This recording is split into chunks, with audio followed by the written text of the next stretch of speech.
So my name is Ben St. Clair, and I'd like to talk to you about the most useful animals that I consider as animals on a prepper's homestead that I believe are the most useful. There's animals, I looked them up, and example, one of them was an elephant. They chose an elephant for the most useful animal, or a camel, and those are nice animals, but it's like, where am I going to get a camel, or an elephant, or an animal like that? So I chose my own list of animals I could choose.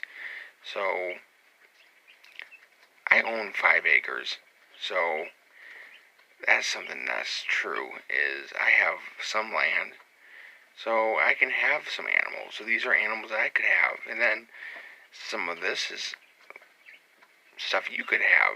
Okay, so number one I chose was, hands down, majority of people can have this for an animal, is a dog. A dog. Yeah, hands down. Dogs are number one on my list. They can learn, you can teach them, over time, 250 commands. 250 commands. 250 commands. You can teach them, like a German Shepherd. That is a service animal. You can teach a German Shepherd. I have a German Shepherd named Buck. He's a very good dog. He's up there in age right now, but guess what? He's amazing. He can, if a rabbit escapes on me, that's on my list too, a rabbit. But if a rabbit escapes on me, I can say, Buck, where's the rabbit? Search. And he'll search for the rabbit, and he'll normally find me a rabbit. Wild rabbits are harder for him to find, because they know how to get away on Buck. Don't know what they do, but they normally get away. True story. Anyways, number 2 on my list are horses. They're draft animals. They are also friendly. They're also transportation. That's something that's very useful for a prepper if you have to. Now, the majority of us don't have horses. I don't have a horse. And they're a lot of work. You get to make sure they're fed, make sure they're well taken care of, make sure they're trimmed. You have to have a farrier come out, or do it yourself without maiming your horse in accident. So you have to have, if I were you, just have a professional come out and take care of your horse, because that's what we did when we had horses. We used to have horses, and Sir Robbie was the horse I had, and she was a great horse. Yeah, Sir Robbie was the name of the horse, and it was a she. And I have no idea where that name is from. I think it's from Lion King, but I don't know. Anyways, so that's another animal, is the transportation. Plus, they're a great fertilizer. The manure is great. Not good for potatoes, but great for everything else, the manure. So you have it for transportation, a draft animal, and for a companion pet. And guess what? It also has fertilizer. The next on my list is something that most people could do. You could get a cage, a rabbit cage. So this is like 2 foot, 3 foot pen by a 1.5 feet tall, or 18 inches tall. You know, and have quail.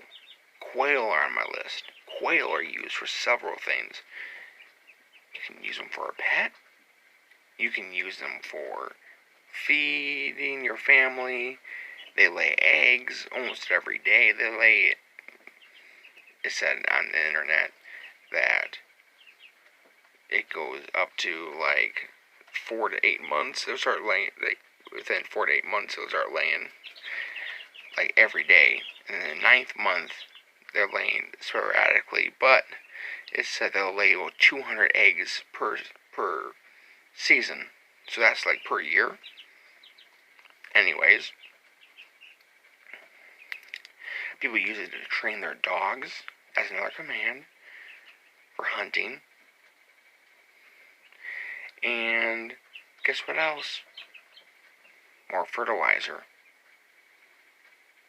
Quail, they have poop for your garden.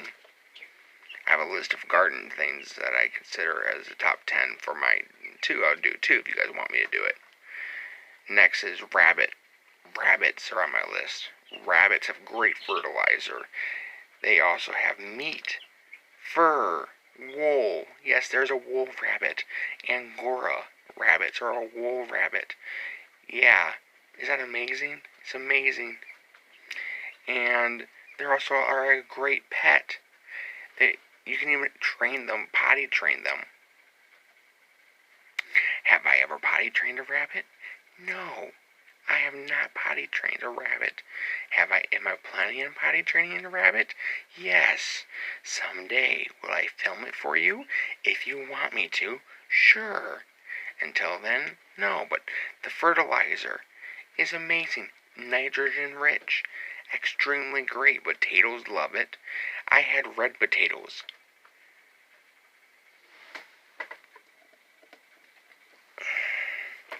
They were the size of a dollar bill. Red potatoes. Size of the silver certificate.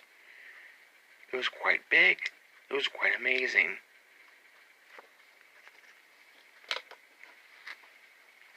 The next on my list, I chose to combine them. Later I was doing it. Sheep and goats. I combined it. Yes, they're not in this. Yes, they're very similar, but they're not in the same family. That makes sense. Sheep are its own family. Goats are in another family. I don't know the Latin names for them. But sheep produce wool. There is a hair breed of sheep as well. So if you don't want to, trim the sheep all the time for wool, there is a hair breed. You're thinking, what's the difference between that and a goat? I don't know. Anyways, there is a difference. Probably not as destructive to your fence as a goat is. Anyways, we had dwarf pygmy goats, and those things, if your cage could not hold in water, they would get out. Just give it time. We had it up against a cliff, and they would climb that cliff. Or they would find a way through the fence, and then they would lay down on her road and sunbathe on the road. People had to slow down or go around or hit our goat. Our goat died because of that, I think. I'm not sure of that. Or he ate something like a can and died. It's a very sad moment. A moment that I regret because we didn't make the pen waterproof. But we had very good fencing. Very good fencing. Jeez, I wish I didn't say all that. But I did. But anyways, the wool, the fur, there's so many uses out of it. Nitrogen-rich manure. The manure is one of the best you can get. It's from sheep and goats. It's not even funny what you can do with it. Now the question is, how are you going to convert all of this manure if you're going to get it? There has to be a critter that can convert this manure for you. There is. It's known as a worm. A worm, red wigglers, I normally would use. I have used them in my compost pile, and they did make it through the winter in Wisconsin. I'm from Wisconsin, by the way. And, yes, Wisconsin. And, make compost tea, use that. You can't overwater your plants with it. And of course, you can overwater your plants, but you can't over-fertilize your plants with it. Your plants, it's a natural herbicide, insecticide, and plants, bugs don't like eating worm crap, and they stay away from it. So it's a great thing to use. And guess what? You can use it as bird feed later, because that's next on my list is turkeys. Turkeys are on my list, and yes, I've raised turkeys before. I already will make this a little bit more quicker because my time for how long I want to make this video is running out. Thanks for sticking this long, by the way. I really appreciate it. But I have turkeys, guineas, chickens. Or that's 7, 8, and 9. The last one will surprise you. That's honeybees.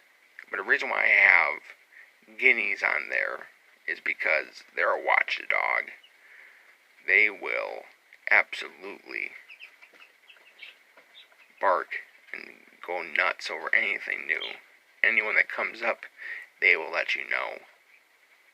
Just like your regular dog, they're a very good animal to have. And the turkeys are a good cleaner-upper. They use them for crafts. Heck, the Indians use them for arrows. You know, feathers for arrows. I could be wrong on that, but that's something I gotta look into. Chickens, the eggs every day, the meat you get from all the birds, guineas, chickens, and the turkeys, the meat, the eggs, all that stuff. And the last one is honeybees. You can get candles, wax from the candles. Make candles out of the wax. Lip balm. And you make soaps. You can make all kind of things and use it to make money to go around and pollinate neighbors' crops and all that kind of stuff. It's very impressive what you can do with honeybees, you see. And that's all the time I have for now. So thank you very much for sticking this long. And my goal was having my video 10 minutes, but you've been here for 12 almost. So thank you so much, and have a wonderful day, and God bless you.